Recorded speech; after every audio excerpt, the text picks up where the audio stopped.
Alright, fitting finally showed up. It was supposed to be here last Friday, and then Monday, and then Tuesday. And then Dad reordered, and then the original order and the new order both showed up today. And the worst part was Dad had stuff on that order that he needed for one of his jobs too, so he was waiting on his stuff. But anyhow, it's the same. It's a compression fitting. The only difference is it's all steel instead of brass, and it takes a little bit different ferrules. So I had to cut the brass fitting off, or the brass ferrule off the end of the tube, and we will re-ferrule it. So first things first, we have to spin that guy into the quill bearing.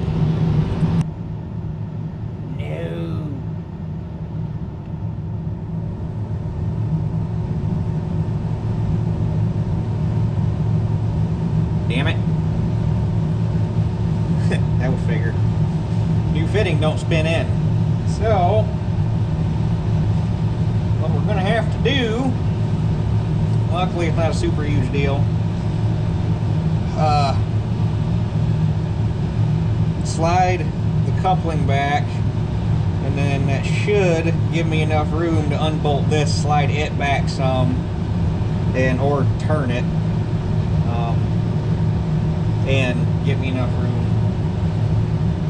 Damn it. I was kind of a little bit worried about that, but I didn't think about it until it was too late. Alright, I got this slid back. It wasn't a super huge deal.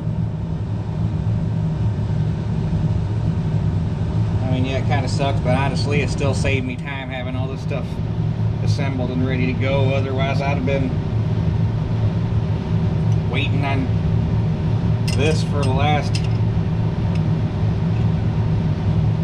How long has it been? 2 weeks since I put, or a week and a half since I put all this together. Otherwise, I still have all this to do. But I'm gonna grab a crow's foot that way, so I can't get a wrench. So hold on. All right, after that little detour, now we start putting this tube in. Now we're going to this new fitting is a touch longer than the oops. Is a touch longer than the original brass one, so it looks like we're probably gonna have to take about yay much off of it. So I'll have to grab a measuring device and just zip that off with a tubing cutter. Needed to lose a ½ inch.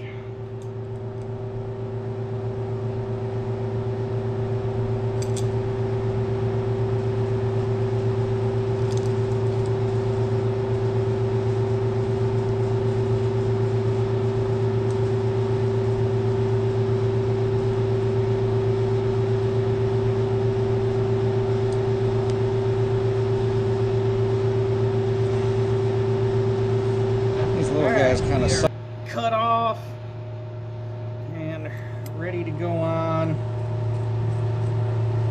I had to adjust this fitting a little bit, but I got a good dry fit on it, so now we're ready for the ferrule.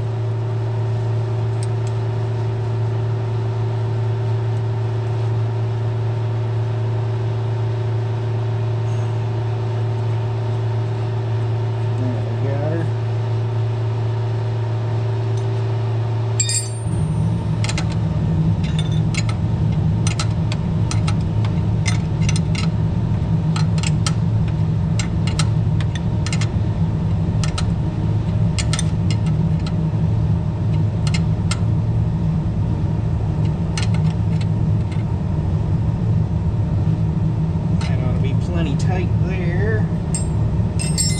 We gotta tighten this guy here.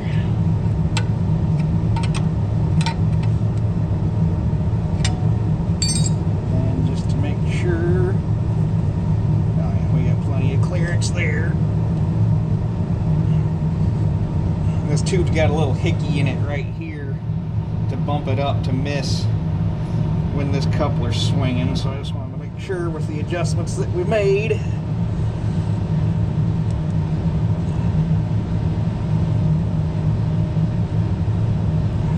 good. Just gotta get it back up so I can clean the top of that shaft off. So now, clean all this back up again. And then now that all this is in here, we can finally put the top cover back on. Alright, now we just gotta weasel this heavy sucker back in there. I got my gasket sitting in, it's got some aviation Permatex on it. It almost needs a friggin' handle in it right here so you can sneak it down in there without hurting the gasket. It wouldn't be so bad if it didn't weigh 10 ton.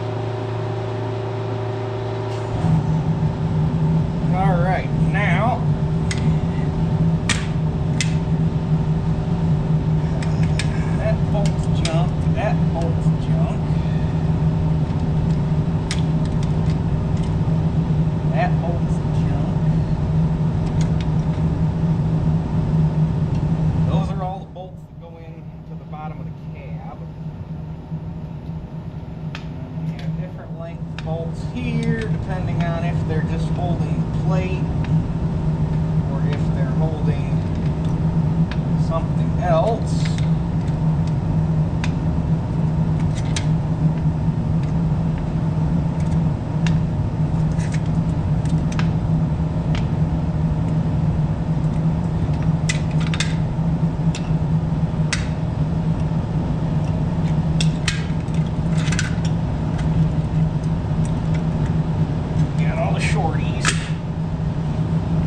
Fairly easy to see. There's lock washer parts wherever one of these guys goes.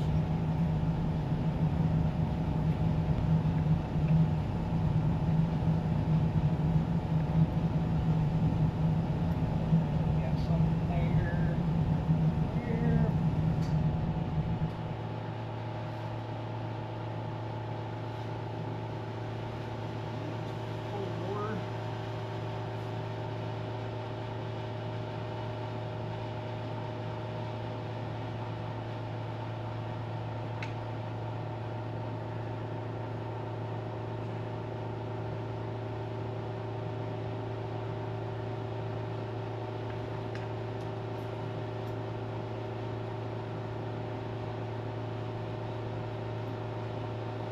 The first few times I did this, I didn't take the cab mounts off because I was worried about not being able to get them.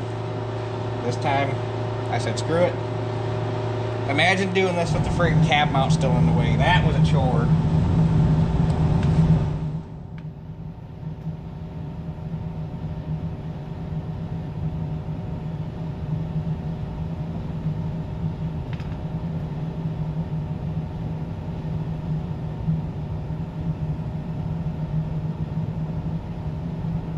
Okay, so we got these back three on both sides are cab mounts. This should be the rear fuel tank mount. These two are the front fuel tank mount. Need one of these guys right here. There's one of them. Must have had to put a new bolt in it or something.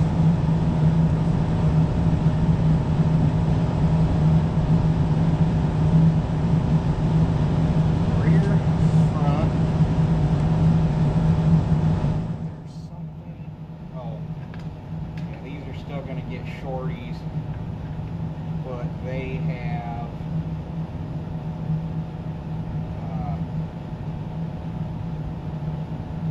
hose clamps on them. For this one's for battery cable, and this one is for I think the tack cable.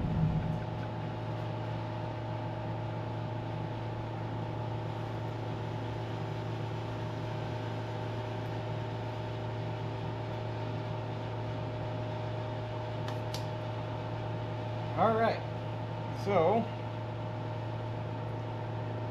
before we go putting the cab mounts back on, to make life easier to get my hands back in there, we are going to,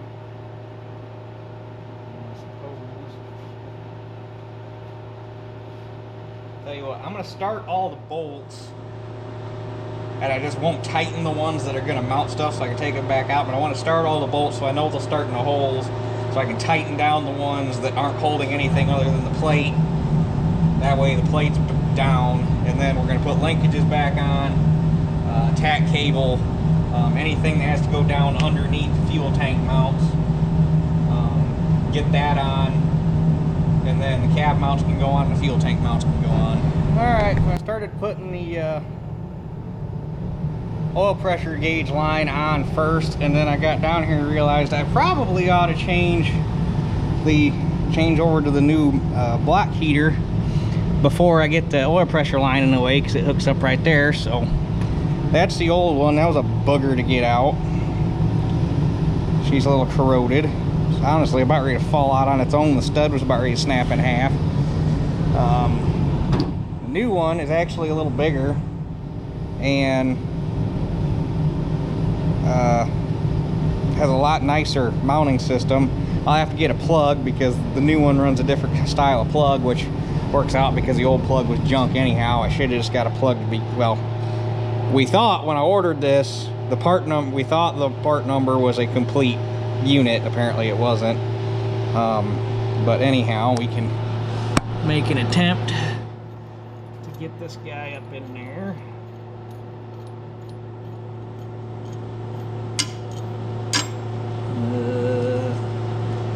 Probably throw a little grease on there real quick. Alright, sneak this in there like that.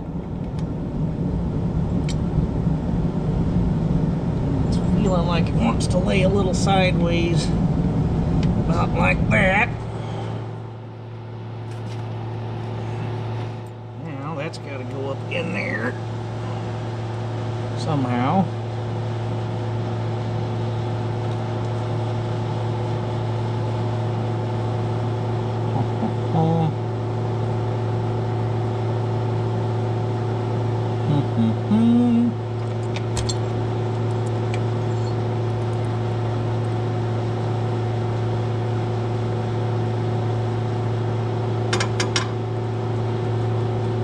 Now there's a, I gotta do some cleaning there. Alright, we got that in there. This is a little bit of a trick. Now I kind of wish I'd have done it when it was still on the floor.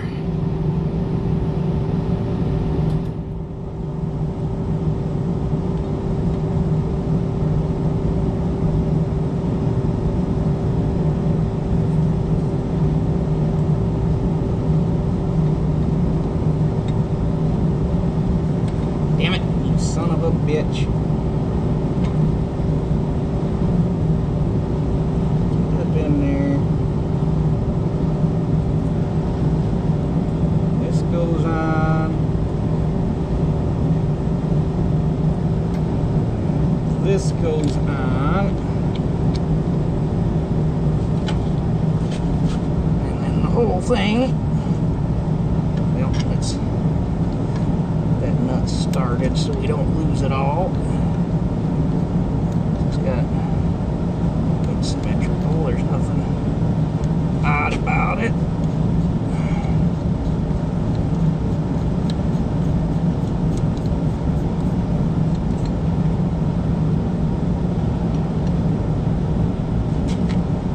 And that whole thing.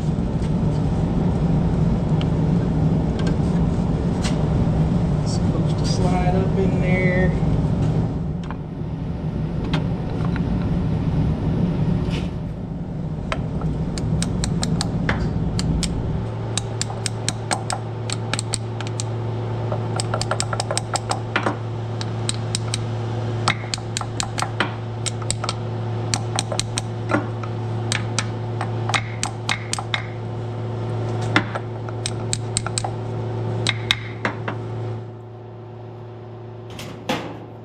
Awkward spot. Get Also doesn't help that when you tap on that, you expand the O-ring a little bit.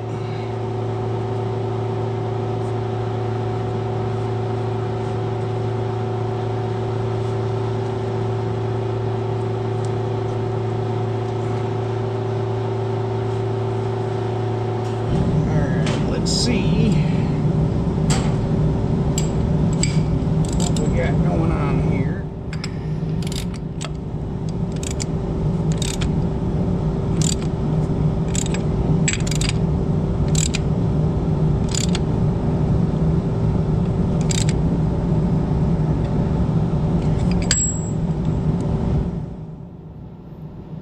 Imagine it's got to be too god awful tight.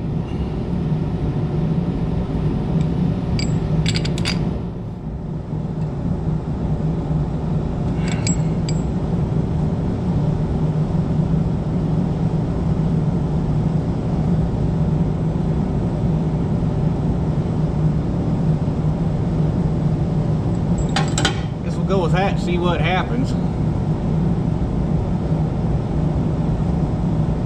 It's not flush, but it's even all the way around. The O-ring's up in there plenty deep, so I don't know. All right. Oil pressure gauges, or oil pressure line is on. I think I'm gonna try. Right now there's only this one clamp on it. That's the way it was when we got it. That's the way it's been. I think I'm gonna try to find one to go back further, so it's not self-supporting basically from this point all the way up to where it goes through the cab. So that'll be a project for tomorrow. Right now the throttle linkage can go back on.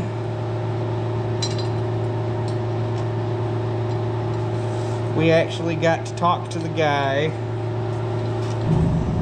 who was in charge of figuring out this throttle linkage, because I mean it's kind of a work of art. So it's got to come back down, bend up to there. John Olson, we've talked to him twice, once individually and once at the little get together we did. He and one other guy were not only in charge of figuring out how to route this throttle linkage, but also in charge of figuring out the tooling to make it.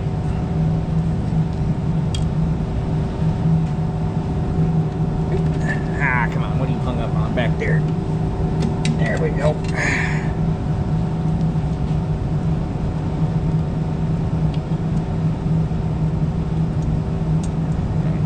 There, I'm gonna have to get a new cotter pin for it. And back in here.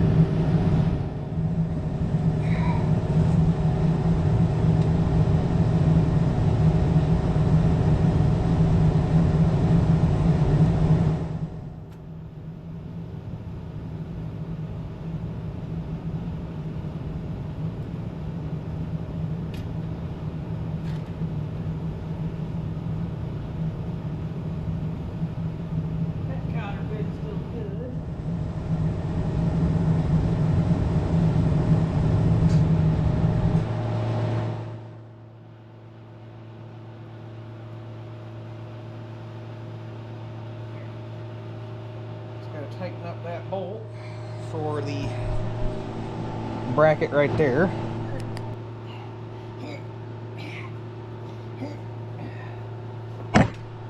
Okay, now the 3-speed shift linkage can go in.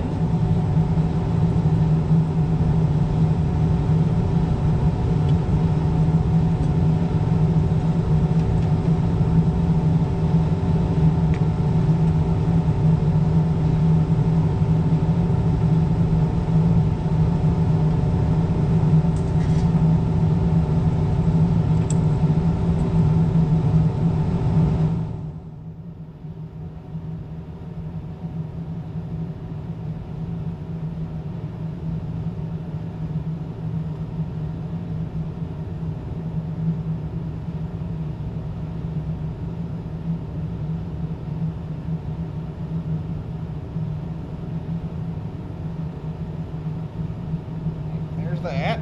All right, so that's oil pressure line, 3-speed throttle, wire harness is hooked back up. Clamp goes right there on that bolt. Can't tighten it down yet because of the tack cable shares the same hold down bolt. So we'll get that in tomorrow. So tomorrow I need to do tack cable, clutch control rod or clutch pull rod, and adjust the clutch. And then that'll be everything that's got to go over or underneath of the fuel tank mounts. And then we'll just start in the back, go to work to the front, get the cab mounts back on, and then rear fuel tank mount, front fuel tank mount, or middle fuel tank mount, and then the front fuel tank mount can go back on here. And then with any luck at all, hopefully maybe have, well, it's going to depend on how things go as far as what the inside looks like. Hopefully maybe have the fuel tank back in tomorrow, but the fuel tank's going to be a little bit of a chore as well, because going to have to make a new feed line from the tank valve up to the splitter block here, because on the new style tank the feed port comes out in a different spot. So I don't think that hose is going to work. It might if we clamp it in a different spot, but I doubt it. So we'll just have to see how that lays. So yeah, tomorrow things should look pretty good by the time we're all said and done. So we'll catch you guys tomorrow. All right, we are back. I did some work. I had to make a new pin. They had a bolt in that side of the clutch linkage, so I made a new pin. It started this, I don't know what size, I don't know if it was metric or what, it wasn't quite 1/2 inch, so I had to grind this one down on the lathe. Couldn't turn it because I couldn't get a good enough hold of it, so I just stuck it in there best I could and ground it down, and that worked. So I had a brand new actual clevis pin for it that I went and bought, and silly me for thinking that Rural King had the right pins in the right box. I was after a 1/2 x 3 because that's what they got the universal clevis pins with all the freaking holes in it. You had to buy a 3-incher to get enough undisturbed metal before the holes started. So I was looking for a 1/2 x 3, and I pulled one out of the 1/2 x 3 box. Well, apparently it was a dang 7/16 x 3, and I didn't feel like going back, so I made one. But I was looking at the pictures in the book because I wanted to make sure how things fit together, and the clutch linkage is actually outside of the cab mounts and the fuel tank brackets and everything. It's on the outside of it. So that's actually going to go on afterwards. So we need to get our cab mounts ready to go. These are the new isolators. Like I said in the last video, whoever said look on McMaster car, good call, they had them. It's $32 a piece, I think, plus whatever shipping was. And these are what they these are what they call the fail-safe ones. These have the rubber or the steel housing under the rubber, and the way they're made, the bolt insert and the steel housing, even if the rubber breaks, they can't separate, so the cab can't fall off. So that's these guys. But we have to get these put on there. So, and I have to chase the holes in the bottom of the cab because they were a little rough. I'm not even going to try to save these bolts. I don't think there's any save to them the way they're rusted in, so we're just going to take them off aggressively.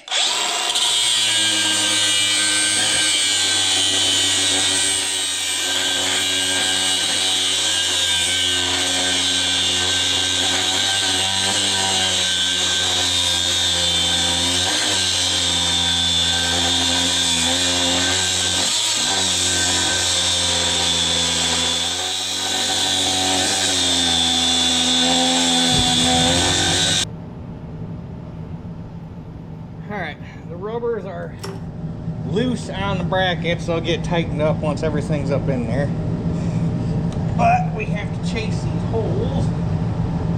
They were pretty rough. And it's going to get new bolts because the ones that came out were junk. I'm honestly surprised I didn't break any of them off.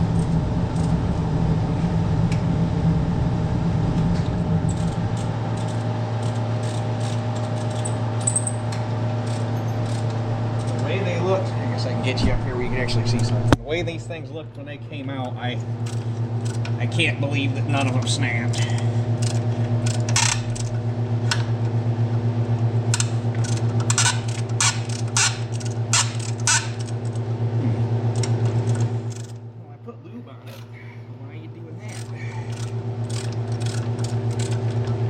More lube on it.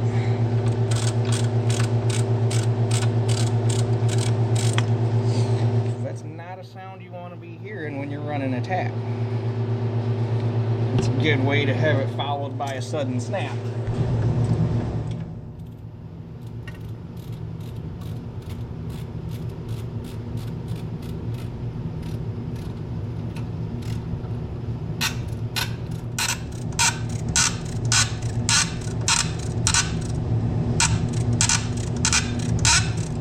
That's just the way that rust is going to sound.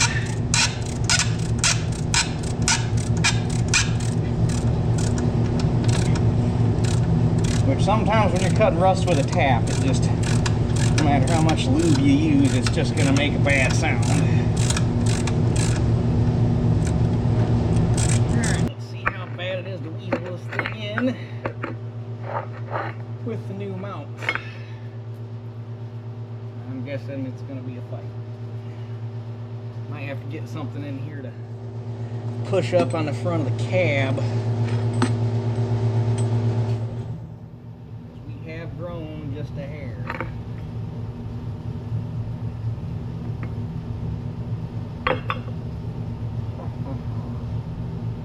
Short for a bottle jack.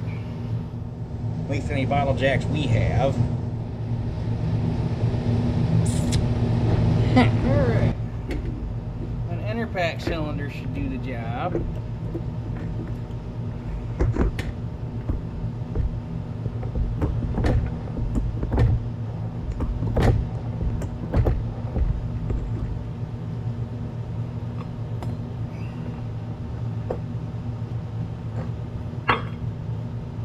I had to guess the whole cab's sagging because all the cab mounts are shot.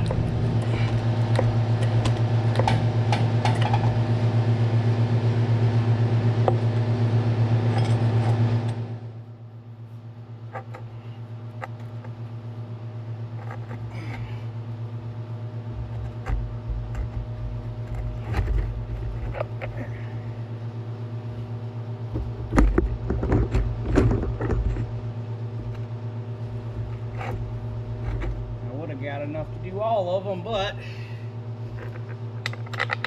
in order to do the other four, pretty sure you actually have to detach the cab from the tractor.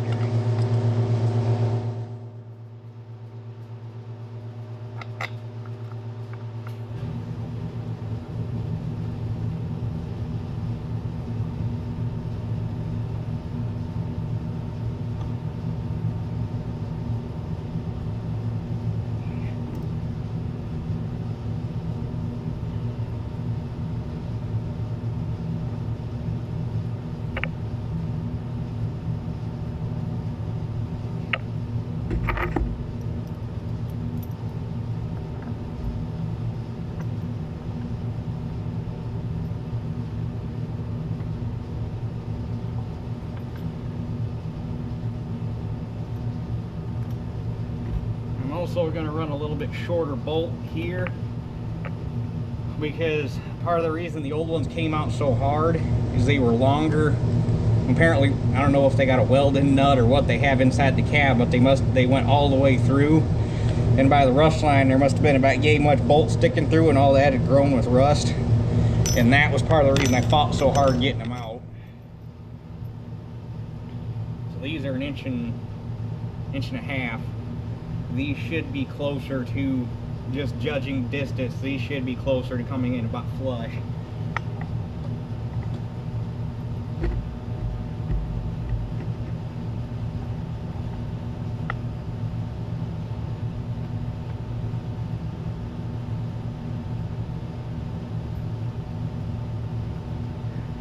All right, front cab mounts are on. Probably picked the front of the cab up roughly 1/4 inch-ish. And the mounts, near as I can tell, height-wise, the rubbers, they gotta be identical, at least before they turn to shit. They have to be identical to the original ones that were on it, because it's hard to tell the difference, even with the old ones being kind of smashed. And here's where the other ones are. There's one here on either side and one here on either side. And like I say, in order to do those, you have to pull the entire cab. So those are gonna wait. And those are probably gonna, when you do those, or if and when the time comes to pull the cab, you're going to have no choice but to change those, because the only way you're going to do that is to torch the heads of them bolts off. Otherwise, you're just going to bust the rubber when you go to try to get them out. So anyhow, next on the list, before we can put fuel tank brackets on, is get that tack cable swapped out.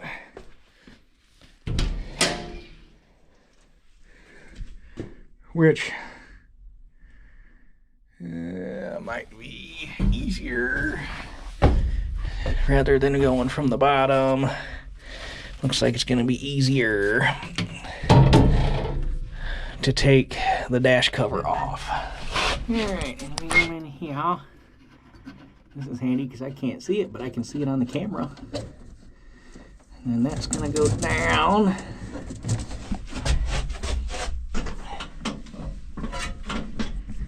And then that goes right there. I'm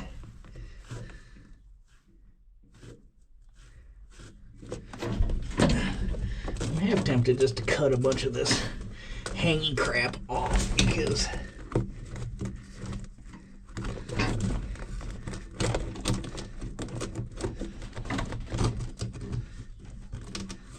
that's a big old hole.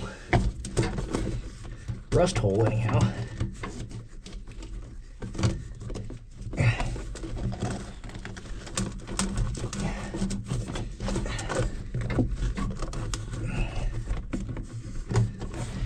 Okay, let's see if we can pull that sucker out without me falling out of the cab.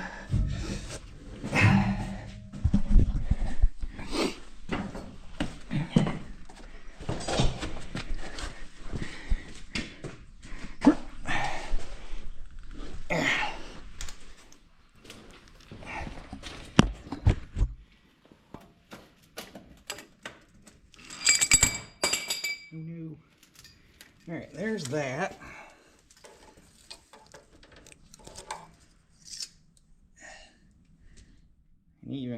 That's not even worth. I was going to try to pull the core out of it, but where it's been running right there, it's that whole cable's just junk. So we're not even going to worry about it. That's just the whole dang thing's going in the scrap. That is a big old rust hole.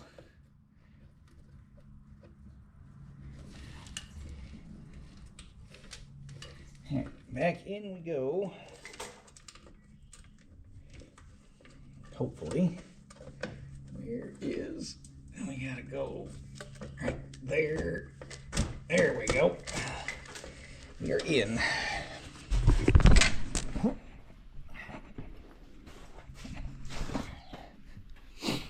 This is actually a very nice cable.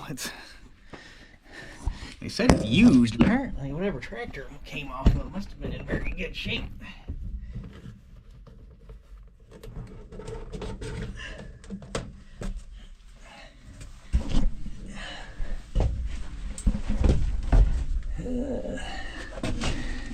Like that.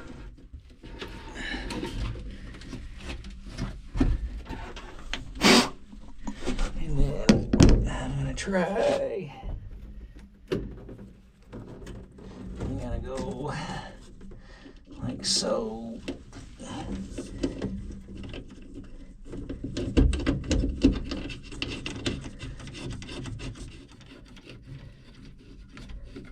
One of the worst parts about working on cab tractors is there are so many spots where you can either see what you're doing or have your hands where you need to have them.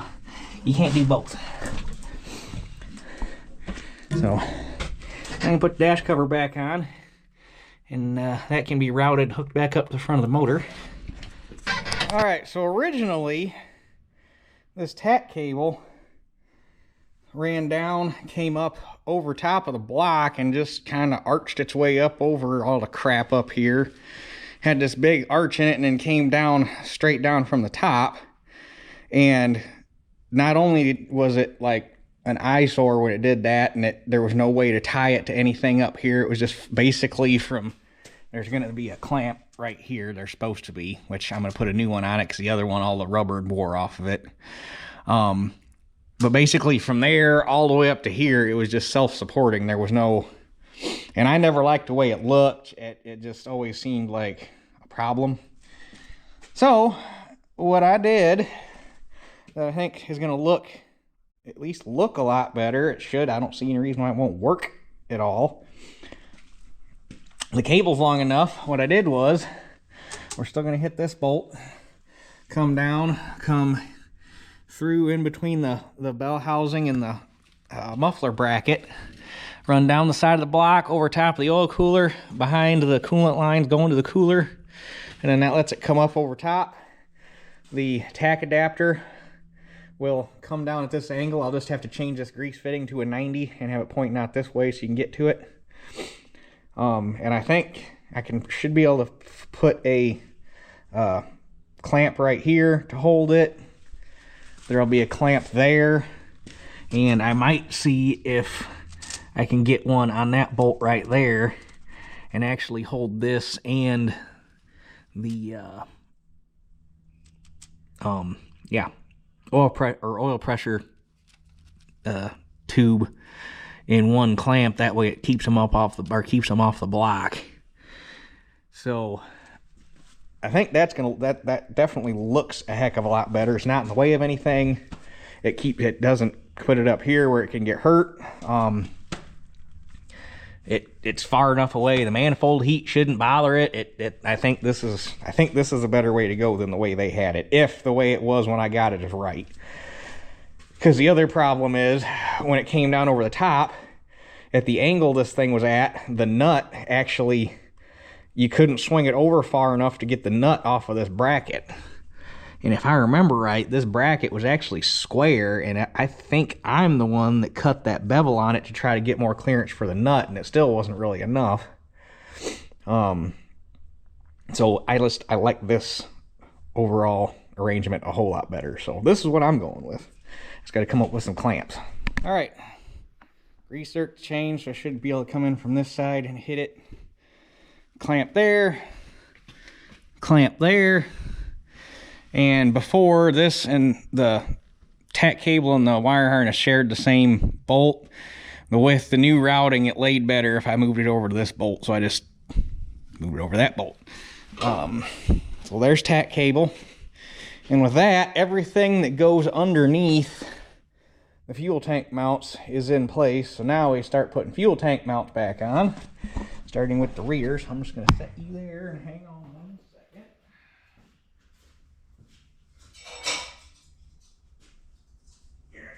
Ow, ouch, that hurt.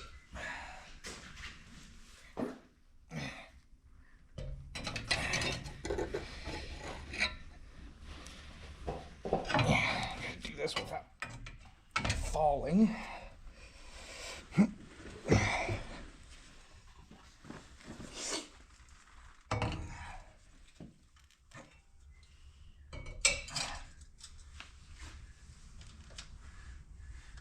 Nothing's gonna hit.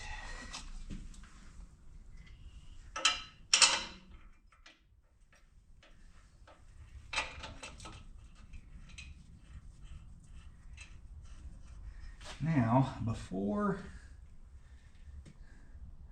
I tighten this down for good, I think what I want to do, because we got this little bit of meat right here, and I'd really like to have something holding that tube. So I think we're going to take this up. I'm going to take this up, punch a hole, or drill and tap a hole right here so that I can put a clamp right there to help support that that tube. I think that would be a wise idea. All right, there's a little clamp down there. I ended up just drilling at clearance for a 1/4 inch bolt because the clamp needed to go underneath, and I figured it'd be easier to just have a wrench down there and ratchet from the top versus trying to run anything from the bottom. So that's how that ended up. But I think it can't be a bad idea having that thing, because otherwise it had one freaking clamp on it from the cab all the way up to the port in the oil cooler where it draws pressure from. So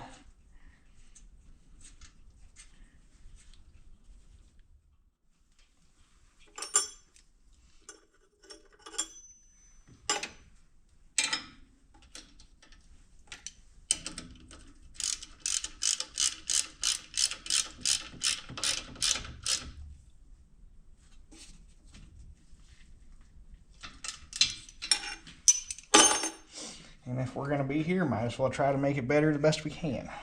All right, all the fuel tank mounts are on. Now I'm on to the clutch linkage. And with the new throw out bearing and carrier, we're going to have to lengthen the rod substantially. Luckily, they were nice guys when they did this, and they got a right and left hand thread turnbuckle, so you don't have to do each side individually and keep taking it on and off and blah blah blah. The only thing is you can't obviously have the spring on.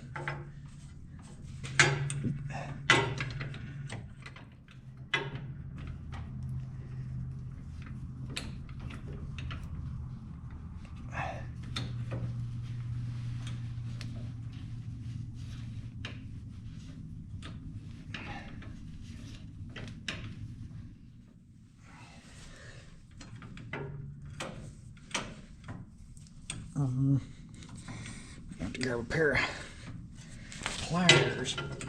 Oh, maybe not.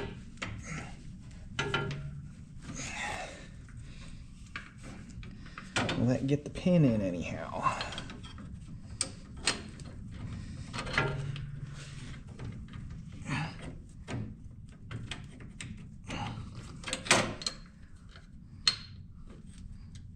Oh, dang it. Hold, please.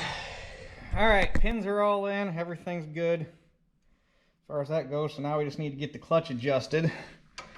I'm going off of the 4180 numbers since it's a 4180/210 clutch. And the 4180 wants 1 3/4 inches of free travel in the pedal. So hopefully we can get that. I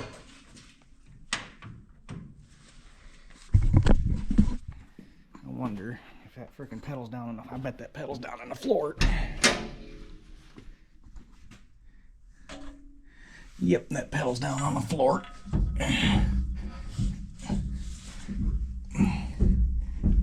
Oh, well, we need to, now we need to go back the other way. I didn't even think about that. Whoops.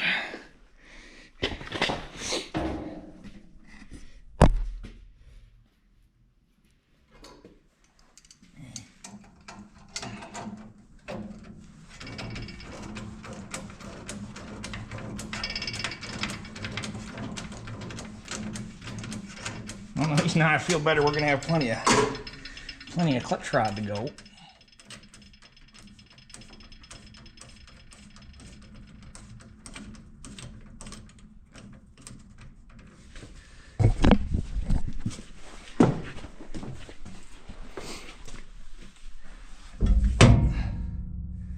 Okay, now we're up.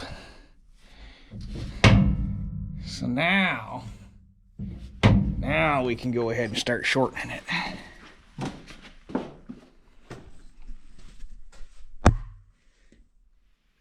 Or no, lengthening. No, shortening. Yeah, shortening.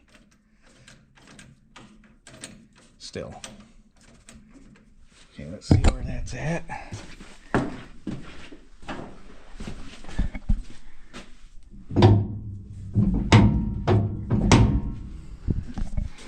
Still probably close to 3 inches right there.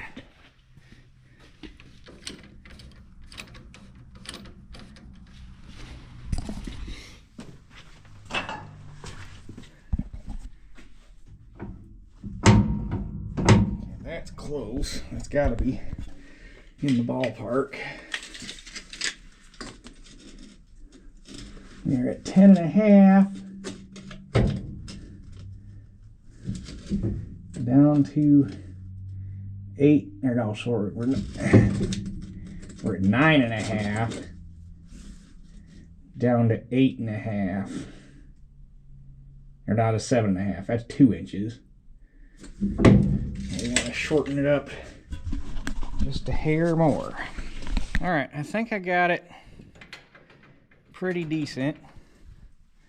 It's not touching the clutch, so that's good. Surprisingly, it ended up in roughly, by the time it was all said and done, it ended up in roughly the same place as it was with the original clutch.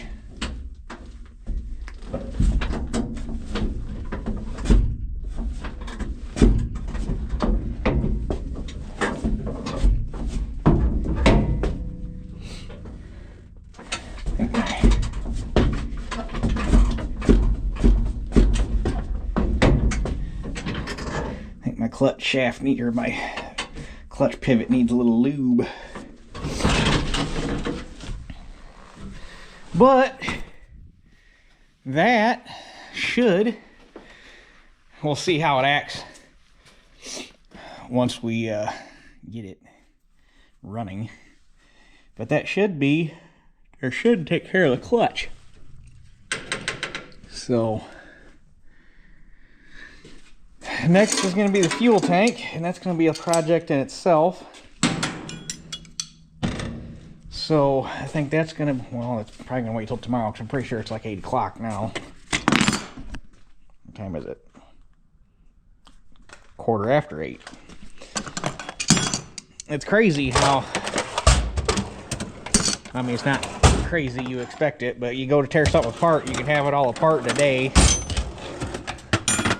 And then you find all the broken stuff that needs fixing, and you fix stuff and you put it back together, and it turns a day to tear it apart into, I think we're working on week 3 of going back together. Or no, we're past week 3. We're going on week 4. Yeah, that. I think that's all my tools. So we will catch you guys tomorrow to hopefully put the fuel tank back in. And that'll probably end this video, because everything that'll take care of behind the engine, and the rest of it will be in front of the engine and getting her to run again. Alright, it's Friday. We're not going to get the fuel tank in today like I thought, or like I had hoped to. Right after work, I went to a retirement / quitting party for my favorite guy that worked down at the elevator, who I've kind of halfway, since we share a facility with them.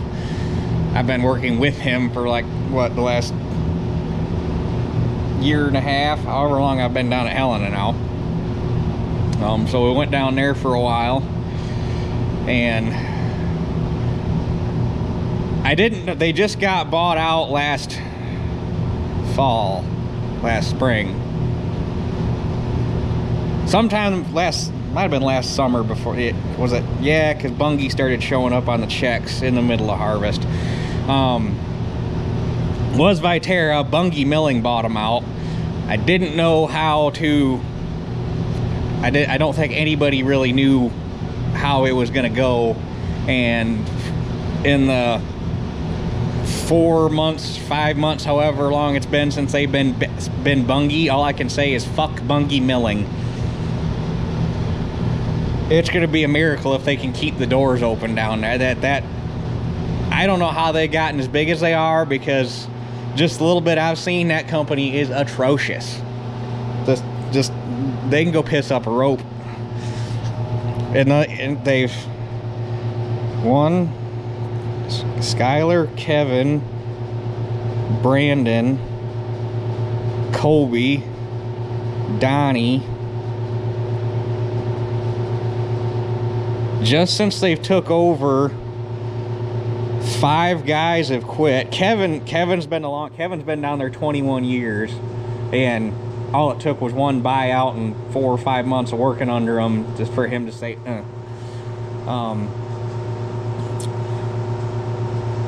There's another guy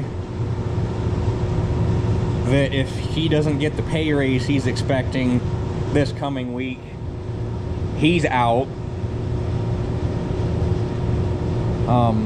For like 3 days, there was 2 guys out. Well, technically the one manager. So for 3 days or 2 days, there was 3 guys running the entire operation, minus the 3 people in the office that are marketing, so they don't do anything outside anyhow. It's just fuck Bungie Milling. If it wasn't for the fact that that's literally the only, I mean, you could haul the South End ethanol plant, but they on a good week only take corn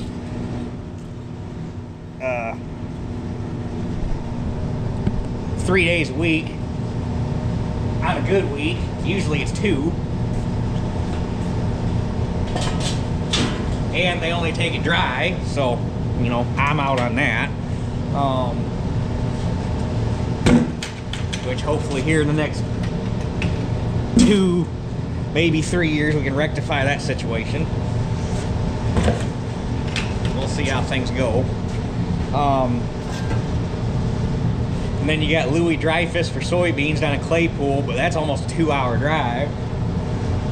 And you're not going to be making that drive in a straight truck.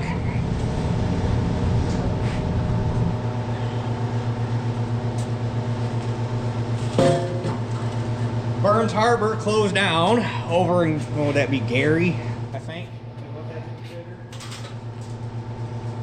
So we are slowly but surely,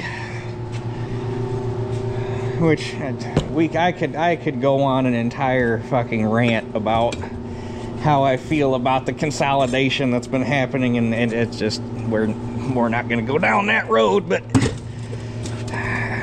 I don't like, if it wasn't for the fact that I love the shit out of doing what I do,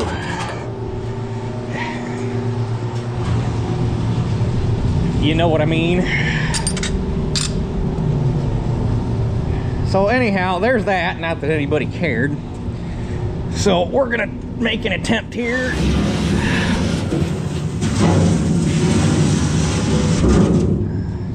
You bastard. Oh wait, will it fit? I don't know if it'll fit.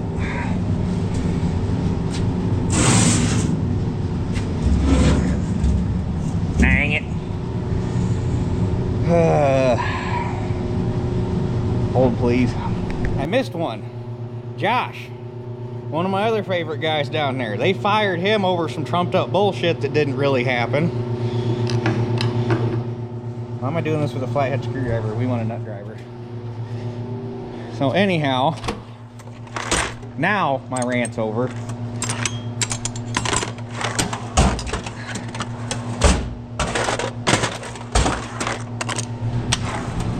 Okay, let's get this sending unit out.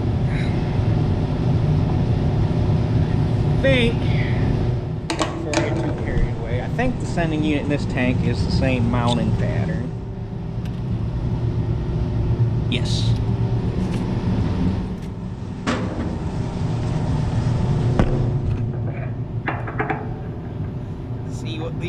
inside looks like.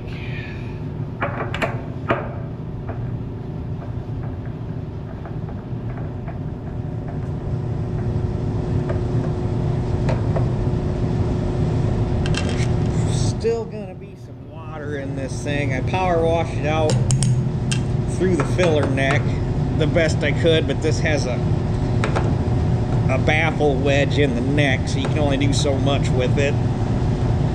I should have pulled the sending unit out of it, but by that point I was losing daylight.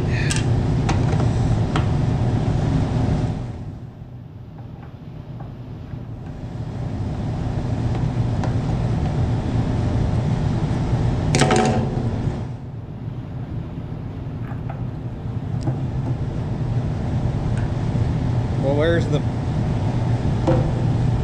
there's a piece missing.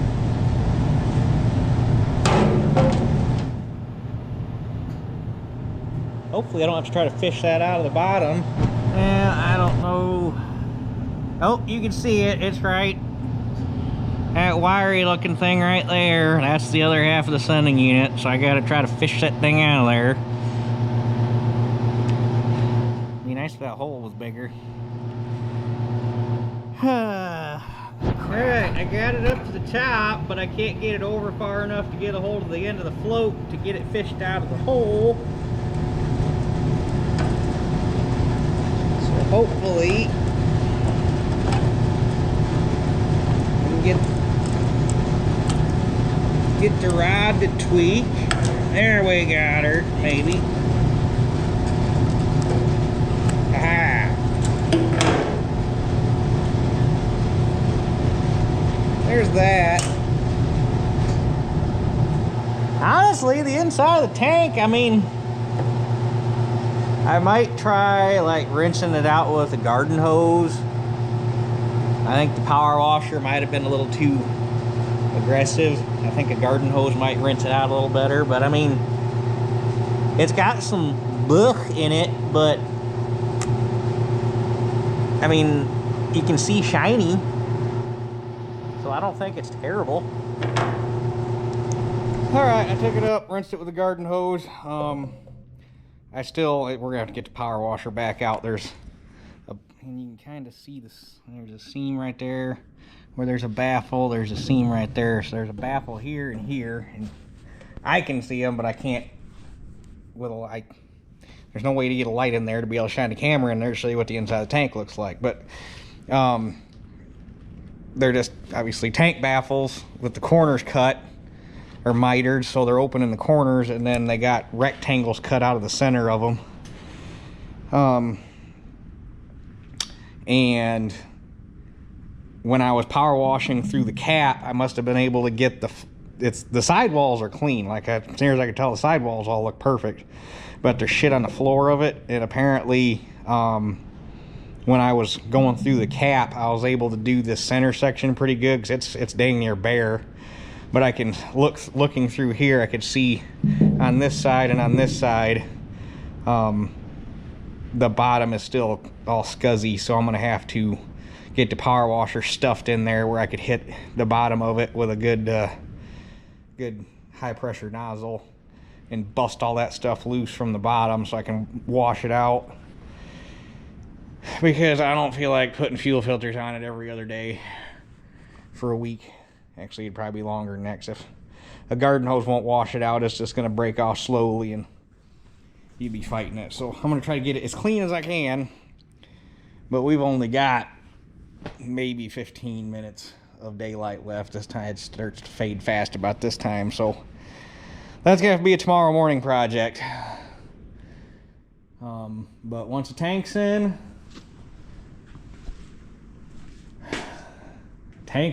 muffler can go back on, pipes can go back on. There's not really a whole lot left to go back on. If it was just slapping stuff back on, it'd be another couple hours of work, but probably got an hour and a half in the tank, cut 2 hours in the tank, get that put back on. I want to make some modification. I want to try to mount the radiator a little bit differently so that it's not being pulled apart so bad. because that's another thing on these tractors. The way they mounted the radiator was atrocious. I don't know who came up with that radiator mount, but they ought to be shot. Which that would be if we ended up going down the route of having a custom radiator with oil coolers built into it, mounting it differently and probably trying to weld something. Well, you'd lose too much height though. You almost need to base mount the freaking radiator instead of doing the side mount like they did, where it becomes a dang stressed frame member. But we're talking down the road type of project on that. So for now, I just want to try to make it better than it was. So there's probably another couple hours in that. Well, I'd like to tell you it's going to be running and driving by tomorrow afternoon. It'll be done by the end of the weekend for damn sure, which I hope so, because I've been thinking about how I want to tackle the rest of the projects that I need to get done this winter. Well, are we in the spring? Have we had the first? I can't remember what the first day of spring is. Doesn't matter. We're still stuck in winter right now. Supposed to get snow tomorrow or Sunday and Monday. I think the 273 point is going to wait. It's not a priority to get done because I don't necessarily need it. I would like to have it done before wheat because I like to rip wheat stubble with it, but that's not a high priority. So I think on that, and I really don't feel like wrestling them duals off to stuff it back down in here. I just don't want to. Those things suck trying to handle without some sort of dual carrier, which I need to buy or build one at some point because we got enough stuff with duals around here now. So I think what we're going to do on that is wait till better weather after spring, where I could take it over to my house and stuff it in my barn where the duals can stay on it and just drive it through the door. And I'll work on that over there. And then, so taking that off the plate for the time being, need to get the soil finisher over here, get that thing rebuilt because it needs all new shovels, all new bushings on the shank. I'm going to rebuild all the shanks. So that's got some time in it. The baskets need a couple bearings, which isn't a super huge deal. That's easy. And then, I gotta pull the other 3 wheel hubs off that aren't the one that I put on last year after I smoked that wheel bearing. Get those off the main frame, and well, I might as well do the 2 wings too, so 3, 4, 7, it's 5, all 5 of the other wheels off of that, and repack the wheel bearings and make the hubs greasable like they should have been to begin with. So that's got to get done, which that's going to be a lot of machining on that because I got to re-round all the holes for the down pressure springs and everything on the shanks. But so that's got to get done, and then once that's done, we have to get that new bean planter over here. Well, I guess the bean planter basically I need to get the bean planter over here, so that we can see how things are gonna land. My initial thought, what I initially wanted to do was set that up to pull with this girl. However, the more I've been thinking about it, the more I think I'm just going to set it up to run on the 1955. A, better hydraulics. B, it's a heavier tractor with that negative tongue weight on that thing. I'm worried about how this thing is going to handle it, because she's stout, but she's not super duper heavy. And we don't have, well, I could run the clamp-ons on it, but axle duals would add a lot more weight to the back. But we don't have axle duals for it because finding 16 by 34 dual rims is impossible, which is odd because as many 18434 rims were put on tractors back in the day, you'd think the dual rims would be easy to find. 15 by 34s all day long. 16 by 34s, So anyhow, so the bean planer is going to go on the 1955. So that's got to get over here, get set up, get a monitor mount made for it, get everything wired up so that that's ready to go. Check that bean planer over a little bit. I know it needs some stuff that I'm probably not going to worry too much about this year. I think it needs some gauge wheel bushings and some other stuff, which if it was a corn planer, I'd be more worried about it. But for a bean planer, if it's not, like if we got bad disc blades and stuff, we'll do that. But this year, I just want to get the thing working and running, and whatever it does is going to be better than using, like, if it gets it in the ground, it's going to be better than what the drill does. So that's got to happen. And then after that, I have like piddly stuff, like I need to get the dang lawnmower serviced and ready to go, and Shelly's garden's got to get we got to get the garden ready to go. Spring's coming up fast, like probably 6 weeks, 7 weeks. Generally, guys around here figure to try to start running by April 20th. The ground I farm's a little wetter, so I'm usually like last weekend in April, May 1st sometime is what I try to shoot for. But so that's what's got to happen, and I'm really hoping to get this done. Well, this will be done one way or the other by the end of this weekend, because we don't got any more parts to wait on. Everything's fixed. It's just a matter of getting it done. And then, then we got to finish chopping stalks. I just picked up another 21-acre field that was corn. Those stalks need chopped because of the stubble's still like yay tall. So we gotta get stalks chopped. Hopefully when the weather straightens out, I can turn it, or I can get the spreader from work and get everything spread. I wanted to get wheat spread, but that didn't happen. Or top dress, but that didn't happen. Never dried up enough. Yeah.